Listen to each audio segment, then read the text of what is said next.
Care health insurance company limited कमीत कमी हफ्त्यांमध्ये जास्तीत जास्त सुविधा देणारी एकमेव company. BP, diabetes, asthma, cholesterol यांसारख्या आजारांवर 30 दिवसांच्या कालावधीनंतर उपचार देणारी एकमेव कंपनी। हृदयविकार, cancer, brain tumour, kidney stone यांसारख्या गंभीर आजारांवर पॉलिसी तसेच उपचार देणारी कंपनी। अमर्यादित आरोग्य विम्याचे कव्हर देणारी एकमेव कंपनी। सासवड, जेजुरी, पुणे येथील सर्व नामांकित हॉस्पिटल्समध्ये कॅशलेस सुविधा देणारी एकमेव कंपनी। अधिक माहितीसाठी संपर्क शेवते इन्शुरन्स, सासवड 98 22 32 68 44। धन्यवाद।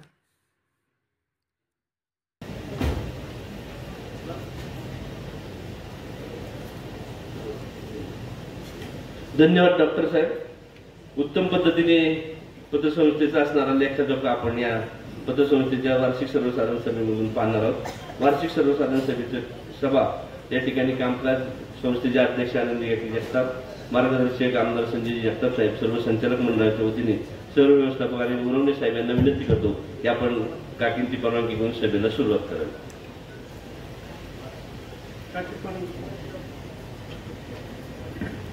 पुरंदर नागरी सहकारी पतसंस्था मर्यादित सासवड 36व्या वार्षिक सर्वसाधारण सभा। सर्वप्रथम मी सर्व सभासद बंधू भगिनींचे आभार मानतो आणि मीटिंग सुरू करण्यापूर्वी 36व्या वार्षिक सर्वसाधारण सभेचा अहवाल सादर करताना सदर अहवालात प्रिंटिंगमध्ये दोन चुका आहेत, त्याबद्दल आपण त्याच्या दुरुस्ती वाचावी। पान क्रमांक 1 वर विषय क्रमांक 3 अहवाल क्रमांक 6 ऐवजी 7 वाचावे। त्यानंतर दुसरे आहे पान क्रमांक 26 वर अनुक्रमांक 3 जादा खर्च 1.26 ऐवजी 1.36 असे वाचावे।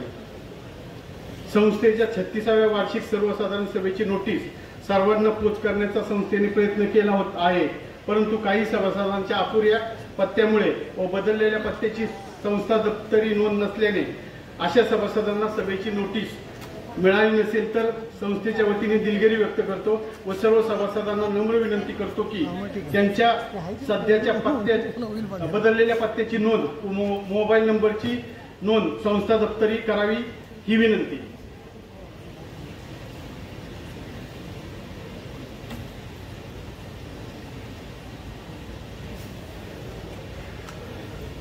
छत्तीसाव्या वार्षिक सर्वसाधारण सभेची सूचना पत्र फक्त सभासदांकरता पुरंदर नागरी सहकारी पतसंस्था मर्यादित सासवड या संस्थेची 36वी वार्षिक सर्वसाधारण सभा रविवार दिनांक 1/9/2024 रोजी दुपारी 3 वाजता माननीय अध्यक्षा श्रीमती आनंदी काकी चंदूकाका जगताप यांच्या अध्यक्षतेखाली आचार्यात्रे सांस्कृतिक भवन सासवड तालुका पुरंदर जिल्हा पुणे येथे आयोजित केली आहे, तरी सभेस आपण उपस्थित राहावे। सभेपुढील विषय क्रमांक 1 दिनांक 20 मी पहिल्यांदा विषय पत्रिका वाचतो।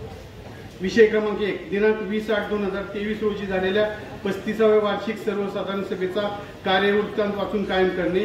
विषय क्रमांक 2 सन 2023-24चा वार्षिक अहवाल व दिनांक 31/3/2024 अखेर संपलेल्या आर्थिक वर्षाचे हिशोबी पत्रके नफा तोटा पत्रक ताळेबंद स्वीकृत करून मान्यता देणे। विषय क्रमांक 3 माननीय संचालक मंडळाने शिफारस केलेल्या सन 2023-24च्या नफा वाटणीबाबत घेतलेल्या निर्णयाची माहिती घेऊन त्यास मान्यता देणे। विषय क्रमांक 4 सन 2023-24च्या अंदाजपत्रकापेक्षा जादा झालेल्या खर्चास मान्यता देणे। विषय क्रमांक 5 सन 2024-25च्या या वर्षाकरता माननीय संचालक मंडळाने तयार केलेल्या खर्च उत्पन्नाचे अंदाजपत्रक मंजूर करणे। विषय क्रमांक 6 सन 2023-24च्या वैधानिक लेखापरीक्षण अहवालाची माहिती घेऊन स्वीकारणे व दोष दुरुस्तीस मंजुरी देणे। विषय क्रमांक 7 2024-25 या आर्थिक वर्षाचे वैधानिक लेखापरीक्षण करण्यासाठी माननीय सहकार आयुक्त व निबंधक पुणे यांनी मंजूर केलेल्या तालिकेवरील लेखापरीक्षकाची नेमणूक करणे व लेखापरीक्षण शुल्क ठरविणे आणि आयकर लेखापरीक्षक यांची नेमणूक करणे व त्यांचे मानदंड ठरविणे। विषय क्रमांक 8 माननीय संचालक मंडळ व त्याच्या नातेवाईकांना दिलेल्या कर्जाची महाराष्ट्र सहकारी संस्था अधिनियम 1960 चे कलम 75(2) नुसार माहिती घेणे। विषय क्रमांक 9 सन 2023-24 मध्ये एक रकमी परतफेड योजनेत बंद झालेल्या प्रकरणाची माहिती घेणे। विषय क्रमांक 10 शासनाने 24/4/2024 अधिसूचनेद्वारे सभासदांच्या वैयक्तिक भागधारक मर्यादा वाढवण्याबाबत पोटनियम दुरुस्ती करण्याबाबत। विषय क्रमांक 11 सेवक आकृतीबंध व नेमणुकीस मान्यता देणे. विषय क्रमांक 12 36व्या वार्षिक सर्वसाधारण सभेतील सभासदांची अनुपस्थिती समापित करणे. विषय क्रमांक 13 माननीय अध्यक्ष साहेब यांच्या परवानगीने ॲन्युअलचे विषय विचार करणे.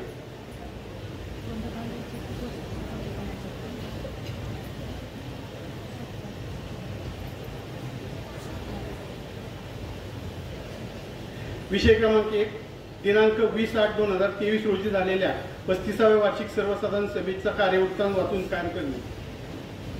पुरंदर नागरी सहकारी पतसंस्था मर्यादित सासवड या संस्थेची 35वी वार्षिक सर्वसाधारण सभा रविवार दिनांक 20/8/2023 रोजी सकाळी 11 वाजता माननीय अध्यक्षा श्रीमती आनंदी काकी चंदूकाका जगताप यांच्या अध्यक्षतेखाली आचार्यात्रे सांस्कृतिक भवन सासवड तालुका पुरंदर जिल्हा पुणे येथे संपन्न झाली. एकूण 591 सभासद उपस्थित होते. सभेच्या सुरुवातीला अहवाल तालामध्ये भारतातील जे ज्ञात अज्ञात थोर नेते, संशोधक, शास्त्रज्ञ, तंत्रज्ञ, लेखक, साहित्यिक, कलावंत, जवान, शिक्षण तज्ञ, देशभक्त, कवी, सामाजिक कार्यकर्ते, सभासद, ठेवीदार, इशाळवाडी रायगड येथील दुर्घटनेत हितचिंतक व सेवक दिवंगत झाले त्यांना नम्रतापूर्वक भावपूर्ण श्रद्धांजली. सभेच्या सुरुवातीला संस्थेच्या सद्यस्थितीचा आढावा अहवाल सभेत वाचून दाखवला. सर्व उपस्थितांचे पुन्हा एकदा स्वागत करून अध्यक्षांच्या परवानगीने सभेला सुरुवात झाली. विषय क्रमांक 1 दिनांक 21/8/2022 रोजी झालेल्या 34व्या वार्षिक सर्वसाधारण सभेचा कार्यवृत्तांत वाचून कायम करणे. सूचक अनुमोदक ठराव सर्वानुमते मंजूर. विषय क्रमांक 2 सन 2022-23 वार्षिक अहवाल व दिनांक 31/3/23 अखेर संपलेल्या आर्थिक वर्षाची हिशोबपत्रके नफा तोटा पत्रक ताळेबंद स्वीकृत करून मान्यता देणे. सूचक अनुमोदक ठराव सर्वानुमते मंजूर. विषय क्रमांक 3 माननीय संचालक मंडळ शिफारस केलेल्या सन 2023-24 नफा विभागणी मान्यता देऊन लाभांश जाहीर करणे. सूचक अनुमोदक ठराव सर्वानुमते मंजूर. विषय क्रमांक 4 सन 2022-23 अंदाजपत्रकापेक्षा जादा झालेल्या खर्चास मान्यता देणे. सूचक अनुमोदक ठराव सर्वानुमते मंजूर. विषय क्रमांक 5 सन 2023-24 या वर्षाकरता माननीय संचालक मंडळाने तयार केलेल्या खर्च उत्पन्नाचे अंदाजपत्रक मंजूर करणे. सूचक अनुमोदक ठराव सर्वानुमते मंजूर. विषय क्रमांक 6 सन 2022-23 वैधानिक लेखापरीक्षण अहवालाची माहिती घेऊन स्वीकारणे व दोषदुरुस्तीस मंजुरी देणे. सूचक अनुमोदक ठराव सर्वानुमते मंजूर. विषय क्रमांक 7 सन 2023-24 या आर्थिक वर्षाचे वैधानिक लेखापरीक्षण करण्यासाठी माननीय सहकार आयुक्त व निबंधक यांनी मंजूर केलेल्या तालिकेवरील लेखापरीक्षकाची नेमणूक करणे व लेखापरीक्षण शुल्क ठरवणे आणि आयकर लेखापरीक्षक याची नेमणूक करणे व त्याचे मानदंड ठरवणे. सूचक अनुमोदक ठराव सर्वानुमते मंजूर. विषय क्रमांक 8 माननीय संचालक मंडळ व त्यांच्या नातेवाईकांना दिलेल्या कर्जाची माहिती महाराष्ट्र सहकारी संस्था अधिनियम 1960 कलम 75(2) नुसार माहिती घेणे. सूचक अनुमोदक ठराव सर्वानुमते मंजूर. विषय क्रमांक 9 थकीत कर्जदारासाठी महाराष्ट्र शासनाची 2023-24 सुधारित सामोपचार परतफेड योजना स्वीकारण्याबाबत सूचक अनुमोदक ठराव सर्वानुमते मंजूर. विषय क्रमांक 10 सन 2022-23 मध्ये एकरकमी परतफेड योजनेत बंद केलेल्या प्रकरणाचा आढावा घेणे. सूचक अनुमोदक ठराव सर्वानुमते मंजूर. विषय क्रमांक 11 35व्या वार्षिक सर्वसाधारण सभेतील सभासदांची अनुपस्थिती समापित करणे. सूचक अनुमोदक ठराव सर्वानुमते मंजूर. विषय क्रमांक 1 वाचून झालेला आहे, मंजूर आहे.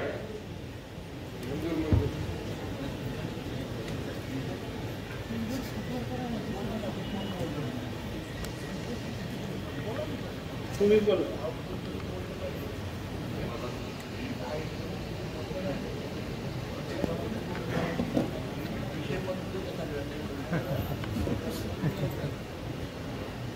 विषय क्रमांक 1 मंजूर आहे सगळ्यांना. विषय क्रमांक 2 विषय क्रमांक 2 सन 2023-24 च्या वार्षिक अहवाल 2000 व दिनांक 31/3/2024 अखेर संपलेल्या आर्थिक वर्षाची हिशोबपत्रके नफा तोटा पत्रक स्वीकृत करून मान्यता देणे. आपल्याकडे असलेला अहवाल क्रमांक 10 ते 13 यावर विस्तृत दिलेला आहे.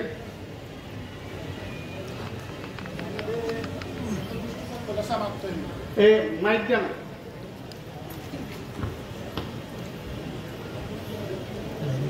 विषय क्रमांक यामध्ये एका गोष्टीचा खुलासा मागायचा आहे मला. आवाज येत नाही.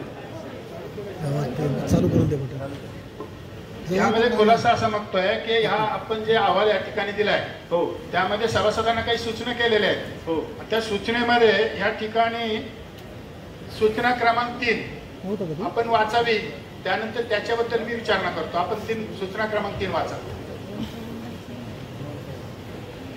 सूचना क्रमांक 3. या सूचनेद्वारे संस्थेचे सभासदांना जाणीव देण्यात येते की त्यांचा सन 2021-22 व सन 2022-23 चा लाभांश जमा झाल्याची खात्री करावी. तसेच सन 2020-21 चा लाभांश जमा झाल्याची खात्री करावी. अन्यथा प्रस्तुत लाभांश नियमानुसार गंगाजळी खाती वर्ग करण्यात येईल. जर सभासद त्या बँकेमध्ये अकाउंट होल्डर असेल तर असलेला जो नफा आहे तो अकाउंट मध्ये जमा का केला जात नाही, जर असं लिहायचं आहे. अकाउंट मध्ये काही सभा मी उत्तर दिलं तर चालेल ना? चालेल. काही सभासद आपले आहेत ना, त्यांचे सेव्हिंग अकाउंट तिथे नाही. त्याचं पण आव्हान केलं. हा, त्याचा अहवाल आपल्याला देतो. काय झालेलं आहे की आपल्याकडे नियम असा सांगतो की 3 वर्ष आपण तुमचा डिव्हिडंड जो आहे 20-21 पासूनचा आपण ओढून घेऊ जाऊ शकतो जोपर्यंत क्लेम करत नाही. ज्या सभासदांचे खात्यात आता आपण यावर्षी 3 वर्ष आहे ना रक्कम जमा करता येते, त्यानंतर तो आहे ना राखीव निधीमध्ये जमा केला जातो, म्हणजे गंगाजळीला.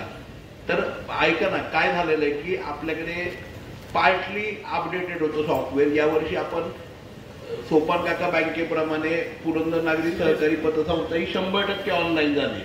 पुढच्या वर्षी जसा डिव्हिडंड आहे आपण ह्याच्यामध्ये देतो सोपान काका बँकेमध्ये, आणि डिव्हिडंड दिला की लगेच खात्यावरती जमा होतो, तसाच आपला पुरंदर नागरिक होणार आहे. आता अशी अडचण आहे. ह्याच्यामध्ये दुसरी अडचण अशी आहे की काही सभासद आपली पुरंदर नागरी 1987-88 ला सुरू झाली.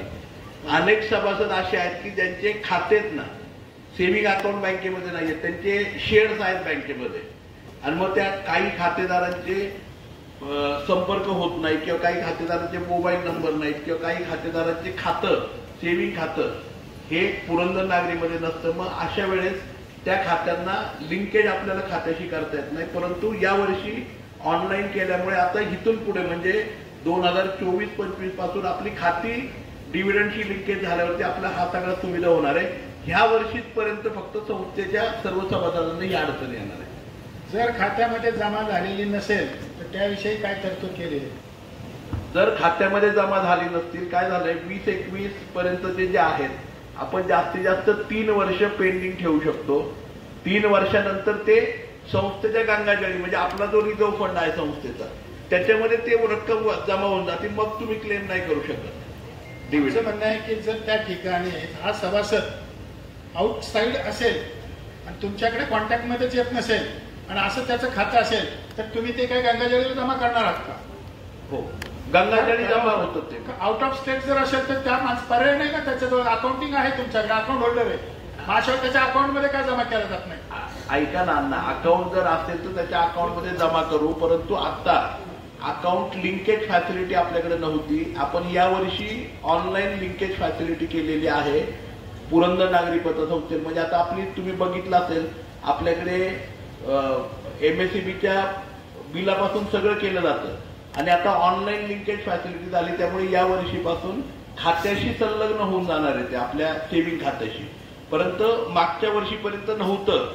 त्यामुळे मागच्या वर्षीपर्यंत नियम काय होता की आपल्याला एक अर्ज असतो तो सही करून द्यायचा, तो पतसंस्थेमध्ये किंवा इथं अॅन्युअल मिटिंगच्या वेळेस दिला की त्याच्या बेसिसवरती आपल्या खात्यामध्ये वर्ग व्हायचे. या वर्षीपासून ते होईल. अडचण फक्त आता 20-21 सालची होणार आहे की 20-21 सालचा डिव्हिडंड ज्या सभासदांनी घेतला नसेल त्यांना क्लेम करावा लागणार आहे. त्यांनी जर क्लेम केला नाही तर 31 डिसेंबर किंवा 31 मार्च, बरोबर ना, 31 मार्चला तो गंगाजळी वर्ग होऊन जाणार आहे. अकाउंटमध्ये जमा केला जाणार नाही हे नक्की. आपण एक काम करूया, अकाउंटमध्ये जमा नाही केला जाणार, क्लेम करावा लागतोय. ठीक आहे. आता मग जर तो क्लेम केला नाही, गंगाजळीला जमा तुम्ही करणार आहात, तर ताळेबंदामध्ये तो सेपरेट अकाउंट दिला जाईल का? राखीव निधीला राखीव निधीला वर्ग होऊन जातो. तो राखीव निधी वाढतो तेवढ्या प्रमाणात. जर 10 लाख रुपये आपल्याकडे शिल्लक असेल, ताळेबंद हा शब्द जर तुम्ही वापरलाय तर माझं म्हणणं आहे की ताळेबंदामध्ये ते ऍडिशनल अकाउंट त्या ठिकाणी गंगाजळीला टाकली पाहिजे. रिझर्व्ह फंडच्या हेडला ते जमा होऊन जातात. त्यामुळे ऍडिशनल अकाउंट म्हणण्यापेक्षा जर रिझर्व्ह फंड आपलं 10 मला वाटतं किती आता रिझर्व्ह फंड 12 कोटी ना, 12 कोटीमध्ये ते ऍडिशनल वाढून जाणार रक्कम. दुसरे असं की आम्ही एक सूचनापत्र देऊ त्या ठिकाणी की आमचा होणारा डिव्हिडंड हा तुम्ही आमच्या शेअर्समध्ये दरवर्षी जमा करत चला, असं पत्र दिलं तर तुम्ही ते शेअर्समध्ये जमा करणार नाही का? आपण आता नव्याने पतसंस्थेचे शेअर्स हे 2.5 लाखापर्यंत शेअर्स असावेत, हा आतापर्यंतचा नियम होता आपला. आपण ती 2 लाखापर्यंत, तो आता आपण मर्यादा वाढून 5 लाखापर्यंत करतोय. त्यामुळे 5 लाखापर्यंत तुम्हाला वर्ग करता येतील. 5 लाखाच्या वरती जर तुमचा डिव्हिडंड आला तर तुम्हाला शेअर्सला वर्ग करता येणार नाही, तो तुम्हाला कंपल्सरी सेव्हिंग अकाउंटला घ्यावा लागेल. शेअर्सची मर्यादा ठेवली, 5च्या वर जाता येत नाही. 5 लाखाच्या वरती कुणालाही शेअर्स घेता येत नाही. ठीक आहे, ताळेबंदाच्या वेळेला आपण बघू. धन्यवाद अण्णा. विषय क्रमांक 2. संस्थेचं अधिकृत भाग भांडवल आहे 25 कोटी रुपये. वसूल भाग भांडवल 6,57,14,828 रुपये. राखीव निधी व इतर निधी 12,07,90,801 रुपये. ठेवी व इतर खाती 313,10,13,232 रुपये. ठेव तारण कर्ज 28,32,742 रुपये.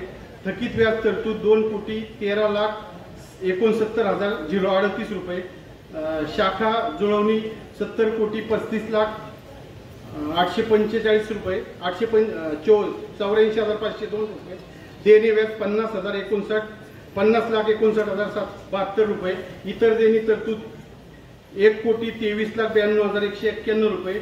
नफा 91,13,503 रुपये. जिंदगी वेणी रोख व बँकेतील शिल्लक 1,15,99,158 रुपये. बँकेमधील गुंतवणूक 81,26,57,174 रुपये. त्यानंतर दिलेली कर्ज 241,63,84,172 रुपये. येणे व्याज 1,29,62,750 रुपये. शाखा जमा खर्च 70,35,84,502 रुपये. इतर येणी व वसुली बिल 7,09,38,365 रुपये. स्थावर मालमत्ता 4,45,43,851 रुपये 891 रुपये. नफा व तोटा खर्चाची बाजू आहे. ठेवी व घेतलेल्या कर्जाला दिलेले व्याज 33,88,15,478 रुपये.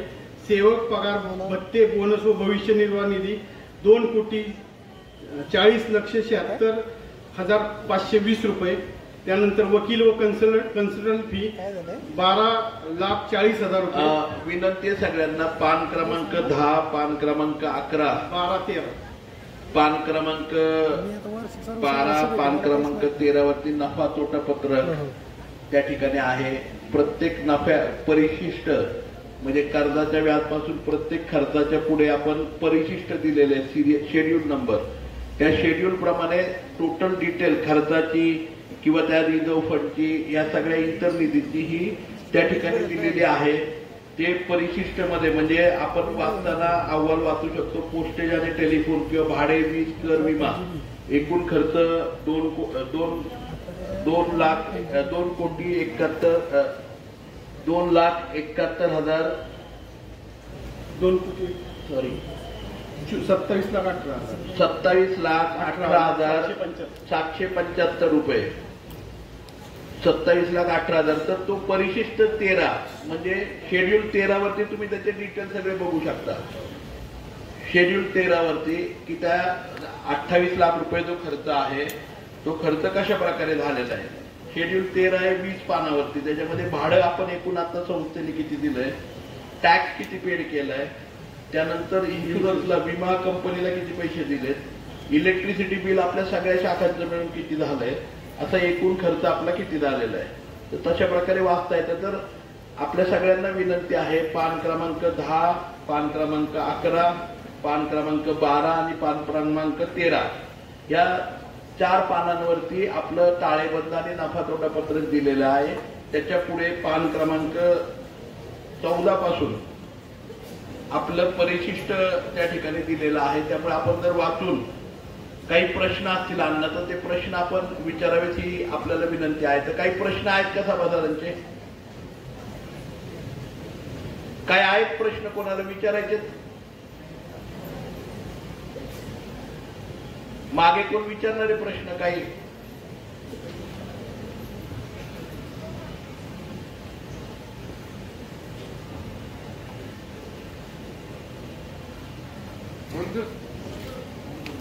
मागच्या वर्षी आपल्या संस्थेचं प्रॉफिट हे 95,78,972 होतं.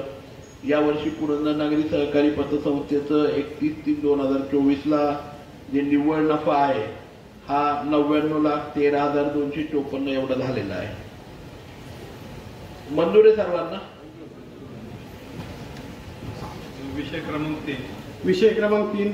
माननीय संचालक मंडळाने शिफारस केलेल्या सन 2023-24च्या नफा वाटणीबाबत घेतलेल्या निर्णयाची माहिती घेऊन त्यास मान्यता देण्याबाबत अहवाल पान क्रमांक 7.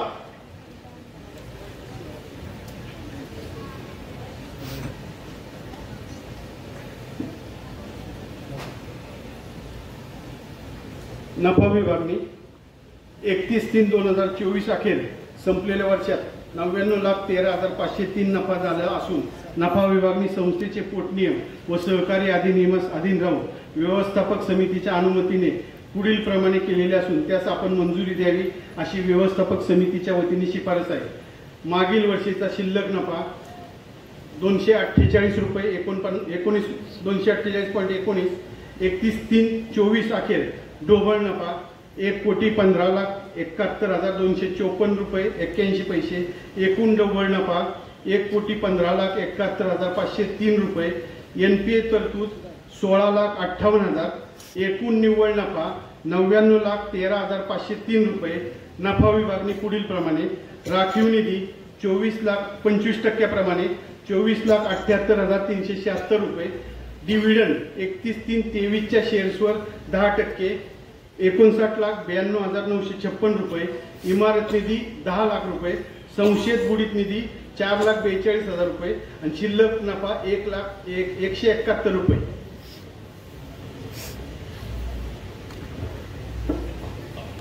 पान क्रमांक 7 वरती नफा विभागणी दिलेली आहे. त्याच्यामध्ये बँकेच्या अध्यक्ष आदरणीय आनंदी काकी जगताप, बँकेचे उपाध्यक्ष कृष्णा शेट्टी आणि सर्व संचालक मंडळाने त्या ठिकाणी आपल्या सगळ्यांच्या समोर बँकेचा जो 99,13,503 रुपये नफा आहे त्याची विभागणी करताना 25% निधी हा राखीव निधीला वर्ग करावा.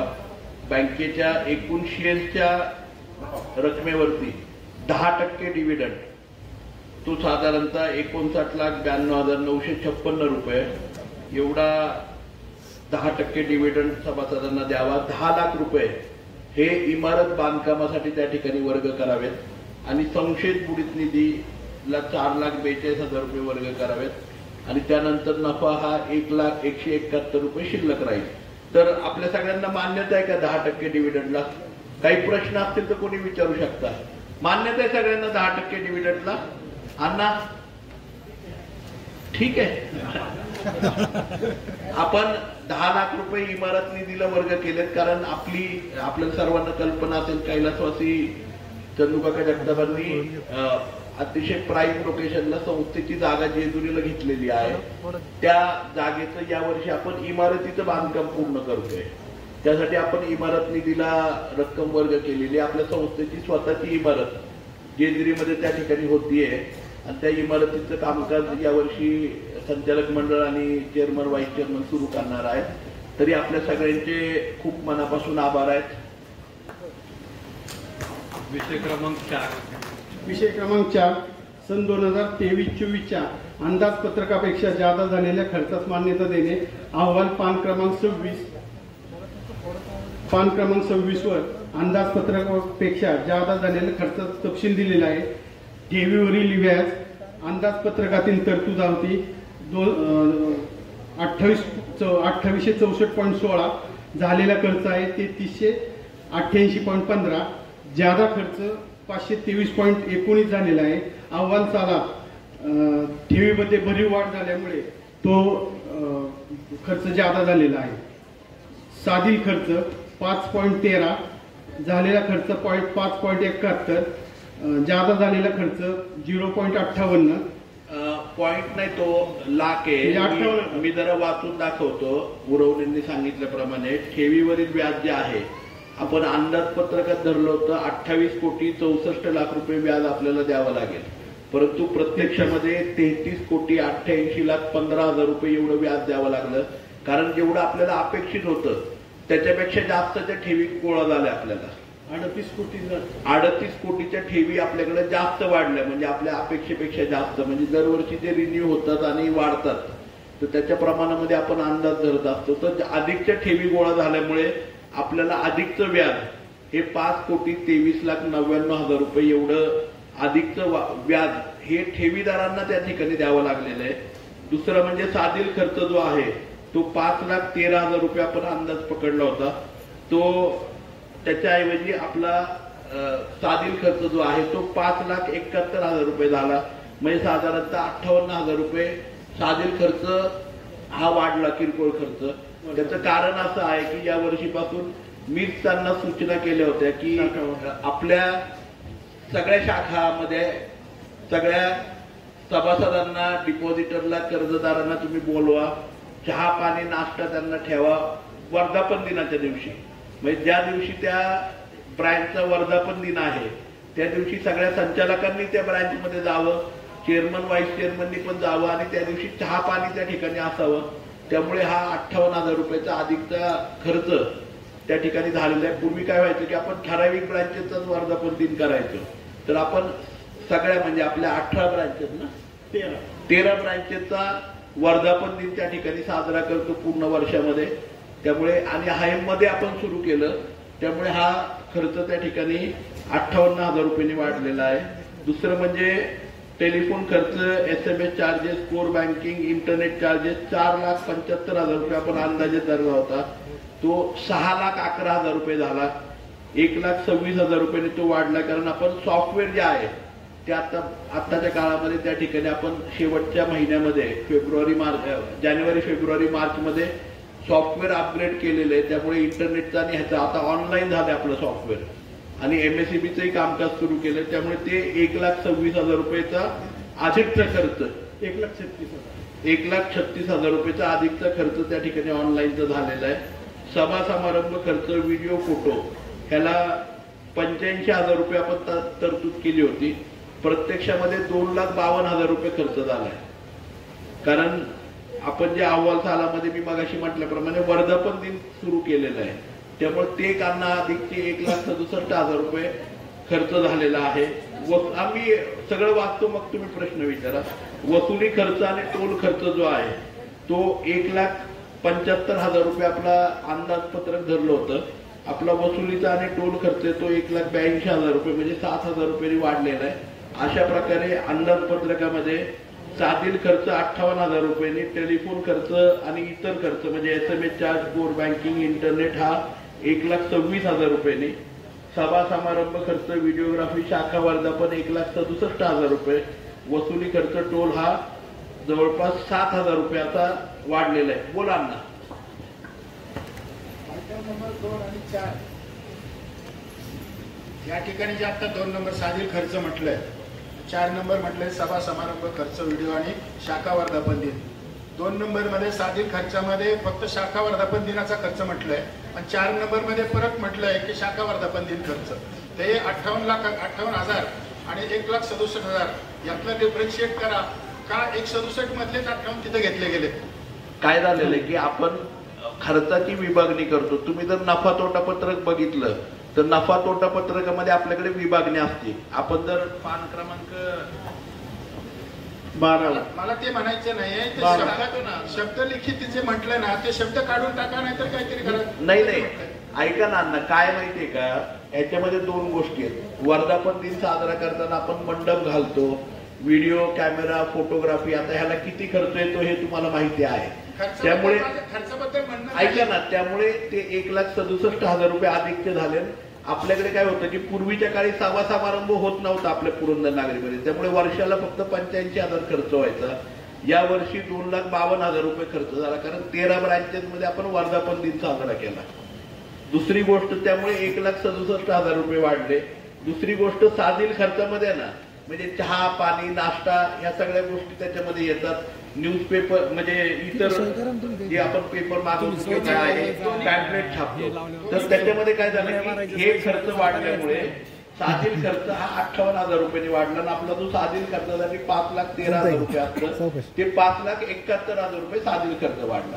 साधील खर्च मान्य आहे आणि हा जो दुसरा शाखा वर्धापन तेही मान्य आहे, पण साधील खर्चामध्ये तुम्ही शाखा वर्धापन म्हटलंय तो एक तर शब्द काढून टाका, नाही तर 4 नंबरमध्ये जे म्हटलंय की शाखा वर्धापन खर्च तिथला तरी शब्द काढून टाका. दोन्हीपैकी कुठलाही एक काढून टाका. रकमेबद्दल मला काही म्हणायचं नाहीये. अण्णा ऐका ना, दोन्हीकडे ना खर्च वाढलाय तो शाखा वर्धापन दिनामुळे वाढलाय, कारण ही ऍडिशनल ऍक्टिव्हिटी सुरू केली आपण. यापूर्वी आपण वर्धापन दिन साजरा करत नव्हतो, फक्त साधील खर्चामध्ये आपण फक्त संस्थेचा वर्धापन दिन साजरा करायचो. आता काय झालं, प्रत्येक शाखेचा तो वर्धापन दिन साजरा करतो. शाखा शब्द टाका. वर्धापन दिन जे म्हटलं दोन्ही शाखा वर्धापन दिन आता त्याच्यामध्ये बदल करा.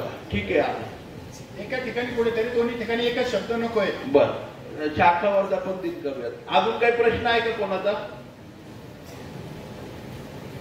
विचारायचे कोणाला काही प्रश्न? ठीक, नमस्कार. विषय क्रमांक 5. विषय क्रमांक 5. सन 2024-25 या वर्षाकरता संचालक मंडळाने तयार केलेले खर्च उत्पन्नाचे अंदाजपत्रक मंजूर करणे. पान क्रमांक 25.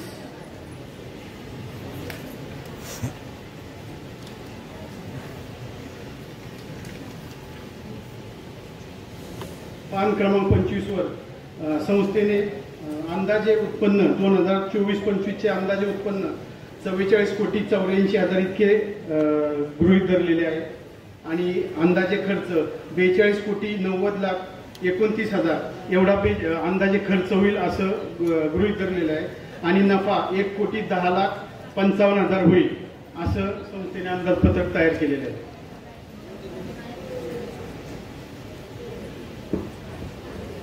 पान क्रमांक 25 वरती आहे हे अंदाजपत्रक. या वर्षीचं ते अंदाजपत्रक आपल्या सगळ्यांच्या समोर मान्यतेसाठी ठेवलेलं आहे. मान्य आहे आपल्याला सगळ्यांना? धन्यवाद.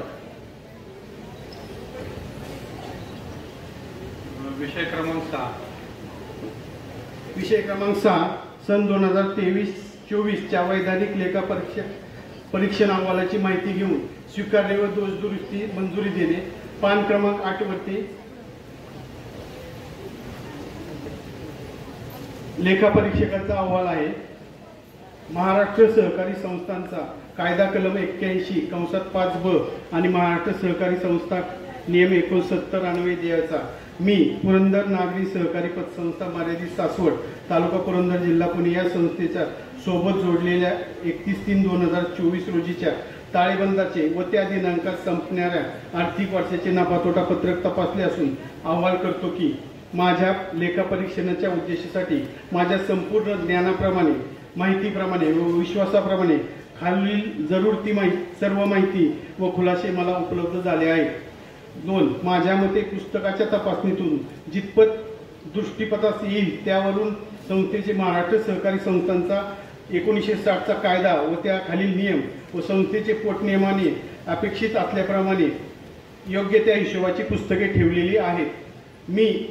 3 नंबर मी तपासलेली ताळेबंद व नफा-तोटा पत्रके संस्थेच्या हिशोबाच्या पुस्तकाशी व विवरणाशी जुळत आहेत. 4. माझ्या मते आणि माझ्या संपूर्ण माहितीप्रमाणे तसेच मला देण्यात आलेल्या खुलाशावरून हे हिशोब महाराष्ट्र सहकारी संस्थांचा 1960चा कायदा व त्या खालील नियमाने अपेक्षित अशा रीतीने आवश्यक अशी सर्व माहिती देतात. ताळेबंदाच्या बाबतीत 31/3/2024 ची संस्थेची सत्यवरास्त परिस्थिती दर्शवित आहे. नफा-तोटा पत्रकाच्या बाबतीत त्या दिनांकात संपणाऱ्या वर्षाच्या अगर मुदतीत संस्थेच्या नफ्याची व तोट्याची लेखापरीक्षण अहवाल विभाग अ, ब, क मध्ये अवलोकनास पात्र राहून सत्यवरास्त परिस्थिती दर्शवित आहे. 5. सदर सहकारी संस्थेकरता वर्ष 2023-24 या सहकारी वर्षाकरता लेखापरीक्षण वर्ग अ देण्यात येत आहे. स्थळ पुणे, दिनांक 5/8/2024, GS मुंदडा आणि कंपनी, श्री हरिमोहन जंवर, सनदी लेखापरीक्षक पुणे, तालिका नोंदणी क्रमांक 15/888, फर्म रजिस्टर नंबर 10,106683W. त्यांनी काही शब्द त्या ठिकाणी निर्माण केले असतील ते जागेवर अहवाल तपासणीमध्ये ऑडिटमध्ये काही शक निर्माण होतात जर असतील तर, जर शक निर्माण केले असतील तर त्या जागेवरती सुद्धा दुरुस्त करण्याचे अधिकार तुम्हाला आहेत. हो. असे काही शक काढलेले आहेत का? त्यांनी काढले होते. त्यानंतर आम्ही त्यांचं समाधान करून त्याचं उत्तर देऊन त्यांनी तो अहवाल तयार करून दिलेला आहे. मग जर ते संस्थेच्या सभासदांना पाहिजे असेल तर ते नको, अहवाल शक या ठिकाणी त्यांनी दिले पाहिजेत ऑडिटरने आणि ते दुरुस्त करून झालेत, आमचं समाधान झालं असा शेरा त्यांनी मारायला हवा होता. तो मारलेला नाहीये. तो जर तसा असेल पुढच्या वेळेला ती दुरुस्ती करण्यात यावी. धन्यवाद अण्णा. परंतु शक्यतो ऑडिटर हा रिमार्क देतो अ वर्ग, ब वर्ग, क वर्ग. तर आपल्या संस्थेला सातत्याने अ वर्ग हा ऑडिटमध्ये मिळालेला आहे. अ वर्ग म्हणजे त्यांचं 100% समाधान झाल्याशिवाय कधीच अ वर्ग दिला जात नाही. त्यामुळे मी आपल्या सगळ्यांचंच अभिनंदन करेल आणि विशेषतः आपल्या सर्व कर्मचारी वर्गाचं अभिनंदन करेल की शाखेला पुन्हा एकदा लेखा परीक्षणामध्ये अ वर्ग मिळाला आहे. धन्यवाद. विषय क्रमांक 7. 7. विषय क्रमांक 7. सन 2024-25 या आर्थिक वर्षाचे वैधानिक लेखापरीक्षण करण्यासाठी माननीय आयुक्त व निबंधक यांनी मंजूर केलेल्या तालिकेवरील लेखापरीक्षकाची नेमणूक करणे व लेखापरीक्षण शुल्क ठरविणे आणि आयकर लेखापरीक्षक याची नेमणूक करणे व त्याचे मानधन ठरविणे.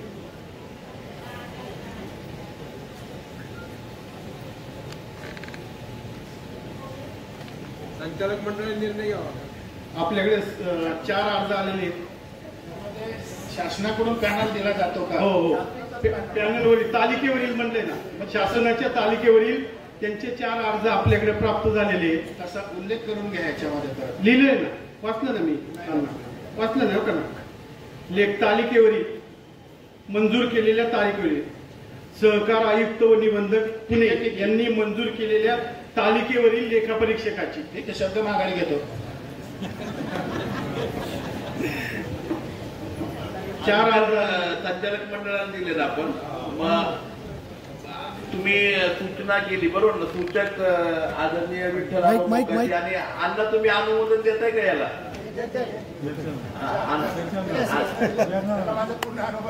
धन्यवाद. माहिती महाराष्ट्र सहकारी अधिनियम 1960 चे कलम 75(2) नुसार माहिती गेली.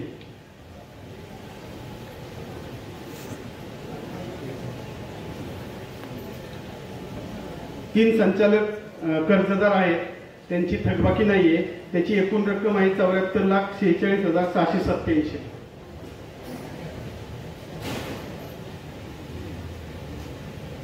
हे सगळं कर्ज हे तारण आहे. विनातारण कर्ज आपण देत नाही.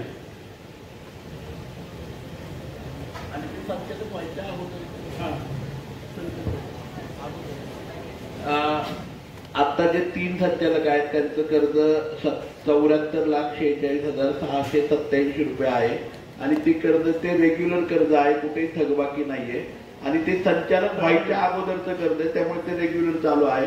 नवीन संचालकांना आपण कर्ज देत नाही, परंतु संचालक मंडळामध्ये ते संचालक असल्यामुळे म्हणजे त्याची निवड झाली संचालक मंडळामध्ये कर्जदार सभासद म्हणून, त्यामुळे त्यांचं ते कर्ज चालू आहे. काही प्रश्न आहेत त्याच्यावर अण्णा?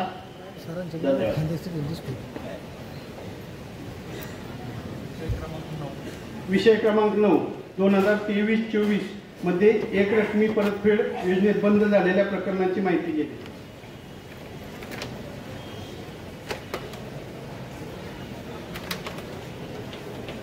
एकूण 38 प्रकरणांना मंजुरी मिळाली होती. 2,35,86,000 मुद्दल वसूल झालेला आहे.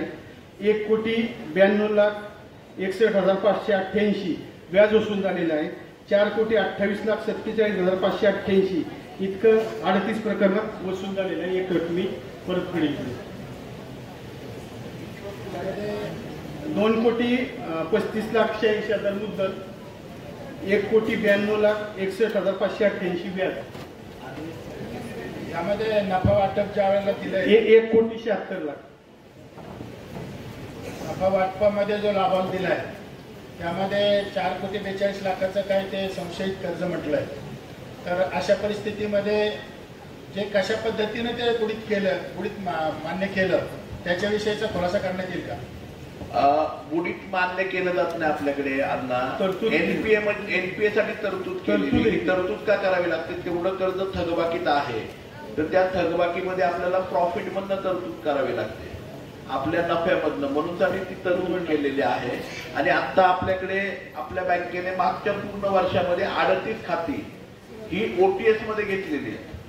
म्हणजे वन टाइम सेटलमेंट मध्ये रिझर्व्ह बँके आपलं सहकार खात्याच्या नियमांप्रमाणे, आपल्या पतसंस्थेला सहकार खात्याचा नियम असतो, त्या नियमांप्रमाणे 38 खात्यांना आपण सूट देऊन वन टाइम सेटलमेंट मध्ये ती खाती केलेली आहेत रिझर्व्ह बँकेच्या नियमाप्रमाणे. त्याच्यामध्ये 2,35,00,000 रुपये मुद्दल आणि 1,92,00,000 व्याज हे त्या खात्यांचं जमा झालेलं आहे.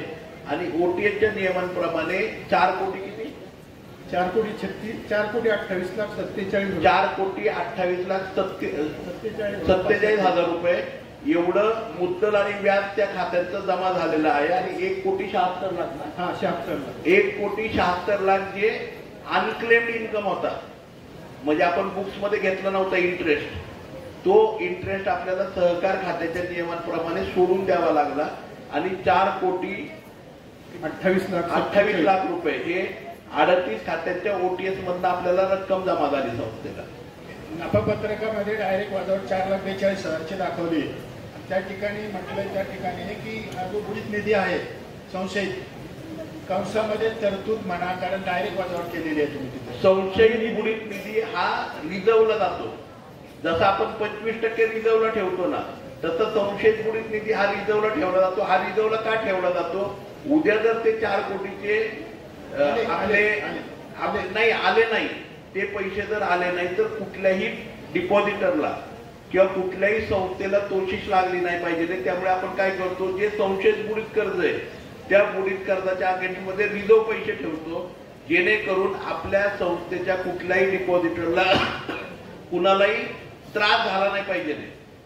त्यासाठी काय करतो की जेवढं आपल्याकडे थकीत, म्हणजे आपल्याला वाटतं की हे कर्ज वसूल व्हायला आपल्याला त्रास होणार आहे, त्याच्या अकाउंटमध्ये एनपीएची तरतूद करून आपण तेवढे पैसे रिझर्व ठेवतो. ते पैसे कुठे जात नाही, आपल्या रिझर्वला आहेत ते पैसे. आमच्या लाभांशावरती त्याचा परिणाम होतो ना अण्णा. लाभांश आपण 10% देतो. आपला संशयित बुडीत हा सुद्धा आपला रिझर्वच आहे.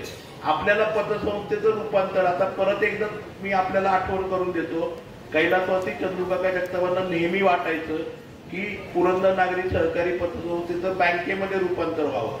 आज तुम्ही बघितलं असेल, आपण शेअर्सची रक्कम बँकेची ही आज 2 लाखांवरनं 5 लाखांवरती करतोय. मी आज त्याचा पोट नियमांमध्ये बदल बरेचसे करतोय. हे का करतोय? कारण आपली संस्था ही जवळपास 3.5 कोटींवरती आता आहे. स्वतःचं संस्थेचं भागभांडवल बघितलं तर 6 कोटी रुपये आहे. आपला स्वतःचं रिझर्व बघितलं तर 12 कोटी रुपये आहे. म्हणजे स्वभांडवल जे संस्थेचं हे जवळपास 20 कोटी रुपये आहे. हे स्वभांडवल आपण जर 50 कोटीपर्यंत नेऊ शकलो तर आपल्या पुरंदर नागरी सहकारी पतसंस्था पुरंदर नागरी सहकारी बँकेमध्ये रूपांतर होईल.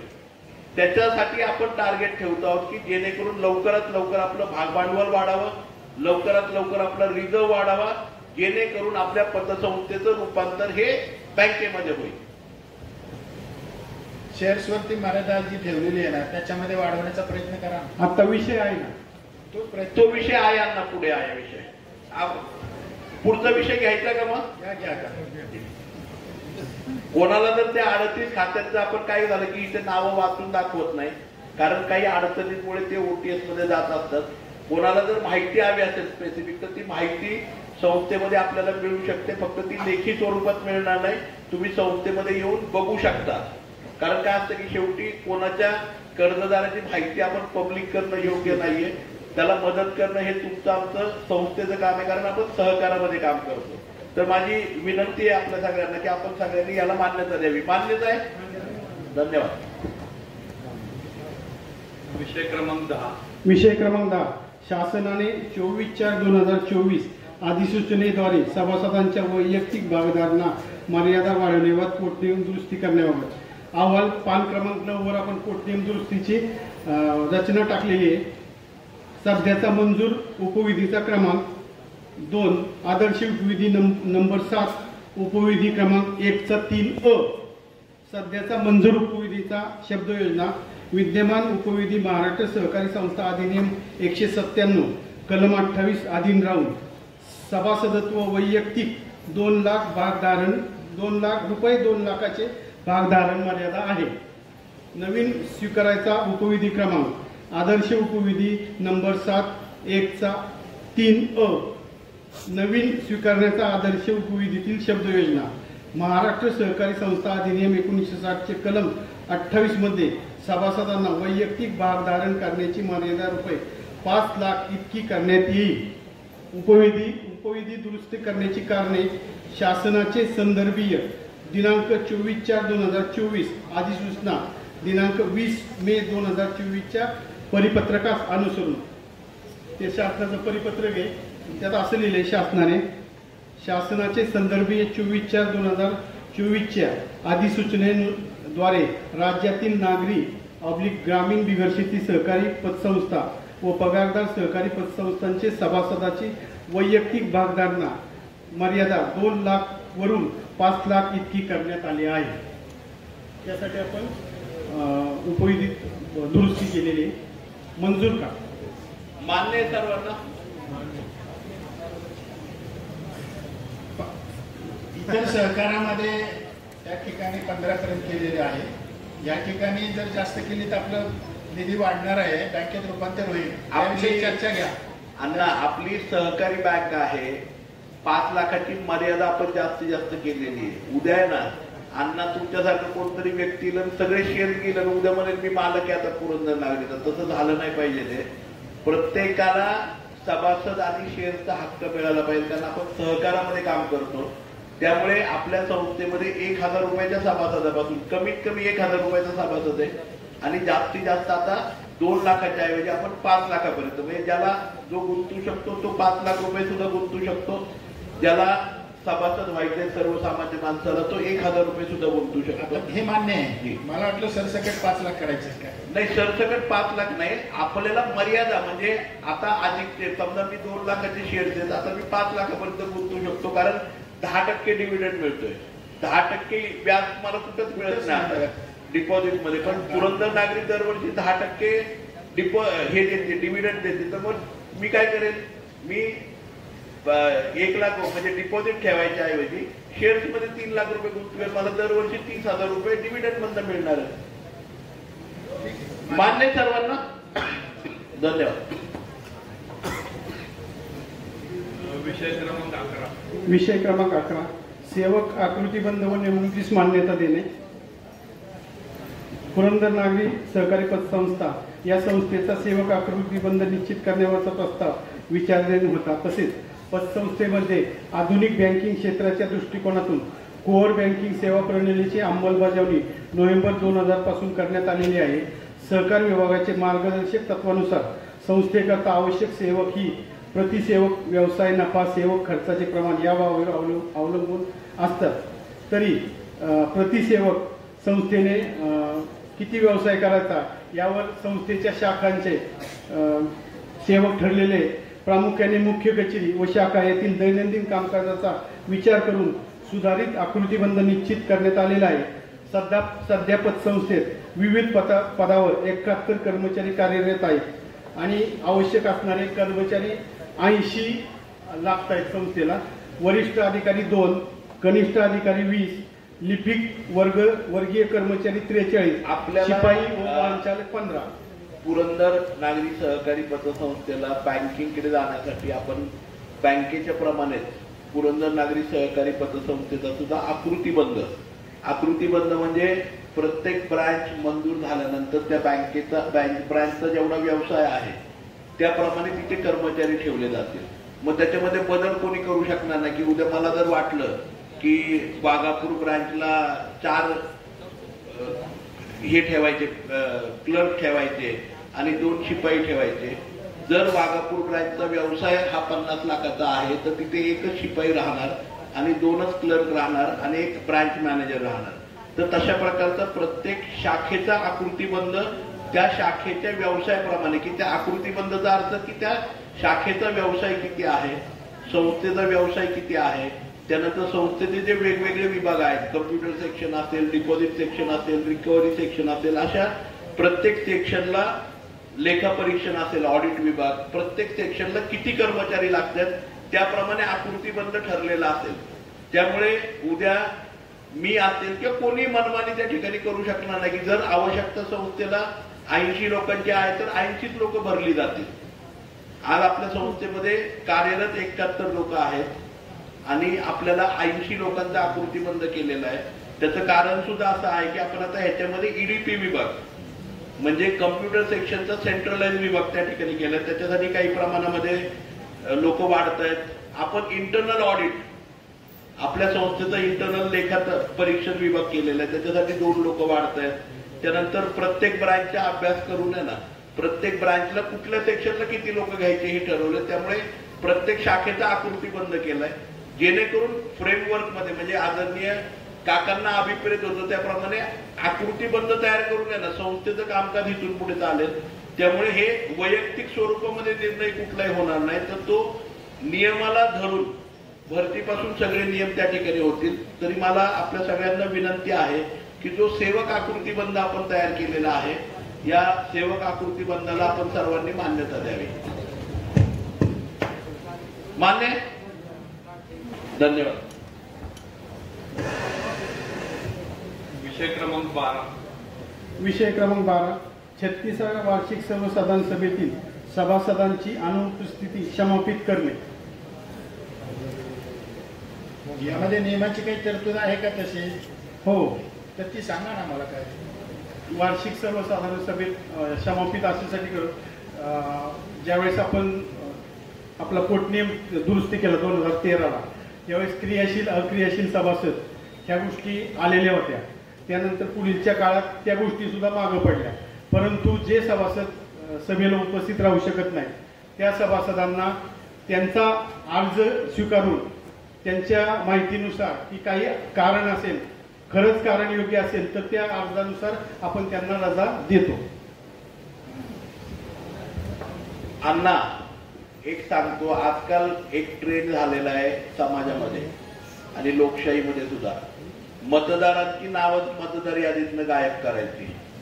आपण काय करतो पुरंदर नागरी आणि सोपानकाका सहकारी बँकेमध्ये सगळ्यांना सरसकट रजा मंजूर करून सांगतो. कारण उद्या जर संस्थेच्या निवडणुका लागल्या तर कोणीही अक्रियाशील सभासद राहिला नाही पाहिजे. सगळे क्रियाशील आहेत.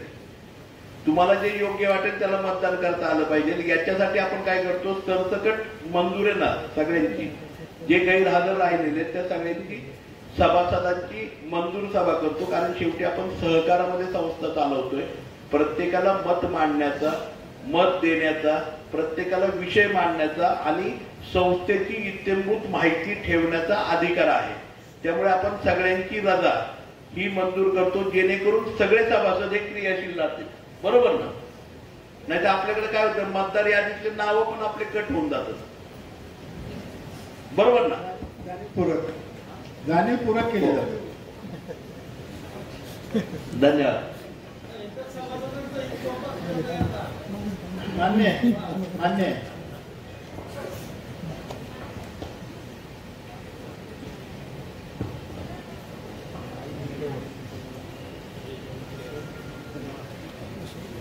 विषय क्रमांक 13. विषय क्रमांक 13. विषय क्रमांक 13 माननीय अध्यक्ष साहेब यांच्या परवानगीने ऐनवेळी येणाऱ्या विषयांचा विचार करणे. 2 पत्र आलेली आहेत ती मी वाचून दाखवतो. माननीय अध्यक्ष साहेब पुरंदर नागरी सहकारी पतसंस्था मानेची सासवड अर्जदार संजय रामचंद्र भोंगळे. विषय अपंगांना ठेवीवर 0.5% व्याजदर वाढवून मिळण्याबाबत. महोदय मी आपल्या पतसंस्थेचा जुना सभासद असून ज्येष्ठ नागरिकांना ज्याप्रमाणे ठेवीवर 0.5% जादा व्याज दिला जातो त्याप्रमाणे अपंगांना ठेवीवर 0.5% व्याजदर द्यावा ही आपणास माझी नम्र विनंती. आपला SR भोंगळे.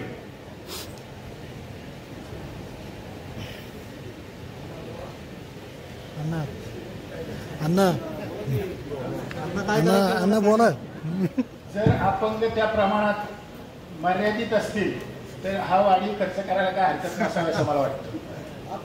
अपंगच मर्यादित आपण एक मर्यादा ठरवून घ्या तर तो खर्च करायला पाहिजे. अन्यथा त्या ठिकाणी प्रमाणापेक्षा जास्त असतील. सर्टिफिकेट असलं ना की मग आपल्याला काय बोलता येतं नाही ना. तुम्ही कसं ठरवणार ना टक्के नाही, टक्क्याचं बोलत नाही मी. मग? सभासद किती आहे हा, आपण त्याचे आकडा आपल्याला काढावा लागेल. हा, तेच त्यासाठीच म्हणतोय मी.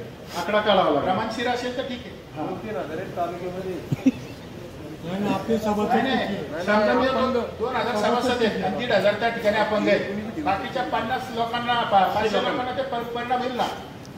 तुमच्या लक्षात 2,000 मध्ये 1,500 अपंग आहेत, 500 वरती परिणाम होईल. तो आकडा आता आपल्याकडे उपलब्ध नाही. तो करून घ्या. प्रमाणशीर असत असेल तर करायला हरकत नसावी असं मला वाटतं. वैयक्तिक अण्णा, आपण शिफारस केल्याप्रमाणे संचालक मंडळ त्या संदर्भात निर्णय घेईल आणि त्याप्रमाणे त्याची जाहिरात केली जाईल. धन्यवाद. दुसरं एक सभासदांनी मेल केलेला आहे. माननीय अध्यक्ष पुरंदर नागरी पतसंस्था, माझ्या शेअर्स रकमेवर डिव्हिडंड मिळण्याबाबत सचिन बाळासाहेब दिवेकर, माझे आपल्या पतसंस्थेत रिकरिंग खाते आहे आणि मी 21/9/2019 रोजी आपल्या संस्थेकडून रुपये 2 लाख कर्ज घेतले होते. त्याचा कर्ज खाते नंबर 17267 आहे. त्यावेळेस कर्ज रकमेच्या 10% म्हणजेच 20,000 अशी माझी शेअर्स कपात झाली होती आणि मी 29/9/2022 रोजी पूर्णपणे कर्ज भरलेले आहे. त्याची कुठलीही थकबाकी माझ्याकडे नाही. तसेच 6/3/6/2/2023 रोजी मी पुन्हा एकदा रुपये 2 लाख आपल्या पतसंस्थेकडून कर्ज घेतलेले आहे. कर्ज खाते नंबर 174/405. त्यावेळेस कर्ज रकमेच्या 7.5% म्हणजे रुपये 15,000 माझी शेअर्स कपात झाली होती आणि मी त्या ताब्यात भरत आहे आणि माझी एकूण शेअर्सची कपात ही रक्कम 35,000 एवढी आहे. तरी आज ताब्यात एकही रुपया डिव्हिडंड मिळाला नाही. म्हणून आज आपणास विनंती करतो की डिव्हिडंड रक्कम मला त्वरित मिळावी. सन 2021-22 2021 2021 21-22 2022-23 तर 3 वर्षाचा लाभांश त्यांचा शिल्लक आहे. संस्थेत सेव्हिंग अकाउंट नसल्यामुळे तो वर्ग झाला नाही. त्यांना कळवलंय तर शिल्लक आहे. वेळचा विषय मांडायचा आहे का कुठल्या सभासदांना? बचत खात्याचं आमचं एक विनंती आहे. बचत खातं सर्व सभासदांनी उघडून द्यावं. सर्व सभासदांना संचालक मंडळ बँकेच्या पतसंस्थेच्या सर्व स्टाफच्या वतीने विनंती आहे की आपले बचत खाते आपण संस्थेमध्ये उघडून घ्यावेत, सेव्हिंग अकाउंट, जेणेकरून आपला डिव्हिडंड जो आहे तो आपल्या खात्यामध्ये त्या ठिकाणी जमा व्हायला सोपं जाईल आणि आता ऑनलाईन झाल्यामुळे त्वरेने तो जमा पण व्हायला सुरुवात होईल. तरी सगळ्यांना विनंती आहे की आपण जास्तीत जास्त बचत खाते, प्रत्येकाने आपलं बचत खातं हे संस्थेमध्ये त्या ठिकाणी उघडावं. काही आता आणखी काही प्रश्न आहेत का ऐन वेळेचे? ते माईक द्या तिकडं. सभासद या नात्यानं बँकेमध्ये कर्जदार अकाउंट होल्डर याच्याविषयी जर काही माहिती मागितली तर सभासदांना दिली जाईल का? काय बँक आपल्या पतसंस्थेमध्ये सभासद आहे आणि त्या ठिकाणी कोणी अकाउंट होल्डर असेल किंवा कोणी कर्जदार असेल त्याच्याविषयीची माहिती मागितली तर सभासद इतर कर्जदार इतर ठेवीदाराविषयी मिळणार नाही. आपल्या खात्याची सगळी माहिती आपल्याला इत्तमभूतपणे त्या ठिकाणी मिळेल. इतर कर्जदारांची माहिती मिळणार नाही हो, परंतु जर त्या इतर कर्जदार OTS मध्ये असेल, इतर कर्जदार थकबाकीमध्ये असेल आणि तुम्ही माहिती मागवली आणि जर ती द्यावा असं योग्य वाटलं अधिकाऱ्यांना तर ती आपल्याला सगळी माहिती सभासद म्हणून माहिती दाखवली, लेखी स्वरूपात माहिती, कारण माहिती अधिकार हा संस्थेला लागू नाही. माहिती सभासदांना सगळी देऊ शकतो आपण, कारण आपली आर्थिक संस्था आहे.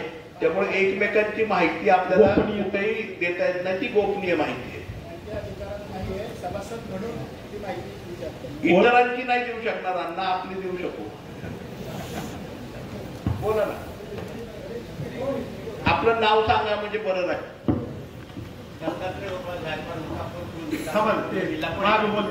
हॅलो हॅलो, मी म्हणतो रामचंद्र आपल्या संस्थेमध्ये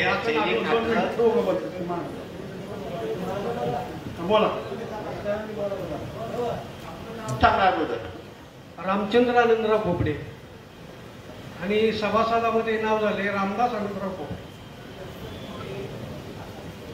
तर ते रामचंद्र आनंदराव खोपडे असो दुरुस्त करायला सांगू. कुठल्या शाखेमध्ये? सर ते सदस्य असल्यामुळं पुरंदरमध्ये त्यांनी ते बघितलंच नाही. बरं, लगेच आपण ते दुरुस्त करून घेऊ आणि आपलं सेव्हिंग अकाउंट पण उघडून घ्या, जेणेकरून आपलं हे पण गाव पांगर आहे ना, धन्यवाद. बोला ना भाऊ. मी म्हणतो अंदाजे एसबी अकाउंट किती रुपयांनी खोललं पाहिजे? एसबी अकाउंट हा, एसबी अकाउंट 200 सेविंग अकाउंट रुपये. 200 रुपये. तसेच शेअर्स किती वाढवले पाहिजे?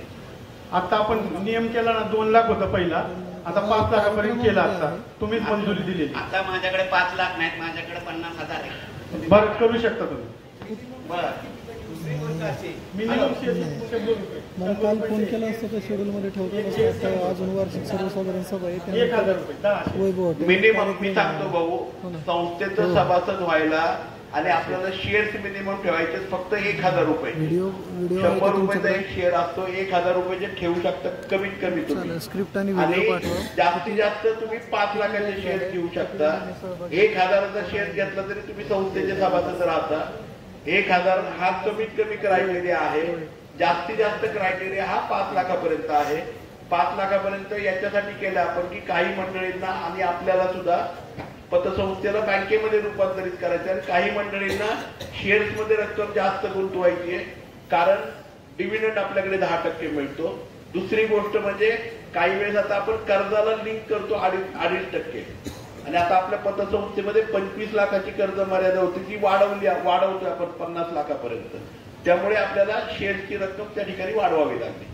तरी शेअरची रक्कम वाढवली. आता माझ्याकडे वाढवायची क्षमता कमी आहे, पण माझं असं आहे की आता माझ्या मुलीचं लग्न आहे किंवा मुलाचं लग्न आहे, त्यासाठी मी माझे 50,000 रुपये 90 दिवसासाठी ठेवू शकतो का? त्याचं व्याज किती? डिपॉझिट ठेवू शकता तुम्ही, शेअर्स मध्ये नाही ठेवू शकत. आणि डिपॉझिट ठेवतो 90 दिवसासाठी ठेवतोय मी, त्याचं व्याज किती?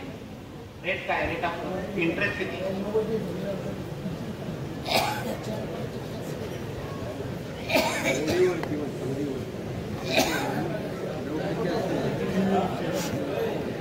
अरे कोण सांगतंय?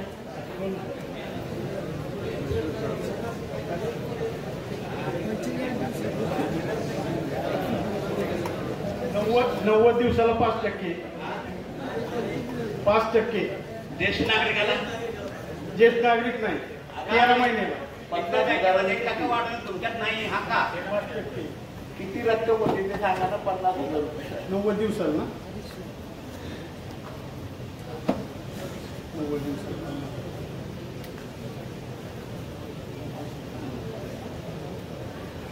616 रुपये. अच्छा, 1% वाढवून ना? नाही 5%. ज्येष्ठ नागरिकाला 13 महिने आमच्याकडे ऐका ना, संस्थेची पॉलिसी अशी आहे 13 महिन्याच्या, ऐका ना, 13 महिन्याच्या पुढे असेल तरच ज्येष्ठ नागरिकांना 0.5% वाढवून देतो आपण. कमी दिवसाच्या याला ज्येष्ठ नागरिकाला वाढवून देत नाही आपण, कारण संस्थेचा तेवढा हे होत नाही ना. बरोबर आहे. मग आता post office, SBI, bank of India, Maharashtra bank तिथे 1% वाढून मिळतोय. कॉपरेटिव्ह बँक त्यामध्ये वाढून मिळतो. तुमच्या संस्थेमध्ये का नाही? 90 दिवसाला नाही. 90 दिवसाला का नाही? मग त्याचा ज्येष्ठ नागरिक म्हणून त्याचं पद कशाला घेता येईल? काय त्याच्यावर ज्याप्रमाणे इतर बँकामध्ये किंवा पोस्टामध्ये याच्यामध्ये रेट ज्येष्ठ नागरिकाला 1% मिळतो, त्याप्रमाणे तुम्ही करा. कमी दिवसाची FD जर असेल ना कायम ठेव, तर ती संस्थेला परवडत नाही. लक्षात घ्या, कारण सांगतो आपण 2 वर्ष आपण जी सूचना केली आहे ना भाऊ, त्यांना सूचना करायचा अधिकार आहे. सूचना करतायत, उत्तर डायरेक्ट देऊ नका. सूचना आपण जी सूचना केली आहे ना, त्या सूचनेला संचालक मंडळ पुढे नक्कीच विचार होईल. दुसरी गोष्ट अशी की त्यांना माझा व्याज असतो की 90 दिवसासाठी आम्ही ठेवत नाही. का बोले का सांगतोय की उद्या माझ्याकडे समजा लग्नाचे पैसे खर्च झाले, मग 3 महिने माझ्या मुलाच्या लग्नाची अवधी आहे, म्हणून म्हटलं कुठेतरी बसून ठेवतो रकेटापासून. त्यासाठी मी विचार बरोबर योग्य आहे आपलं. त्यासाठी मी सेफ ठेवायसाठी विचारलं, त्याचं टक्के तिथे होईल विचार. बरं, धन्यवाद. त्याच्यामध्ये आपण ज्येष्ठ नागरिक कसा मिळाला पाहिजे हीच माझी विनंती. आपण सूचना केली आहे, त्याप्रमाणे संचालक मंडळ निश्चितपणे त्याच्यावरती विचार करेल. धन्यवाद. अजून काय प्रश्न विचारायचे का मागे कुणाला? काय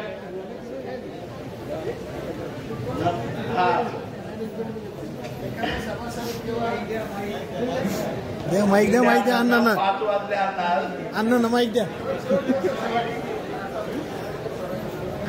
अकाउंट होल्डर बँक आपल्या पतसंस्थेमध्ये आहे आणि त्या अकाउंट होल्डरच्या ऍक्टिव्हिटीचं जी काही सविस्तर स्टेटमेंट असेल त्यांचा वारसदार हक्कानं मागू शकतो का?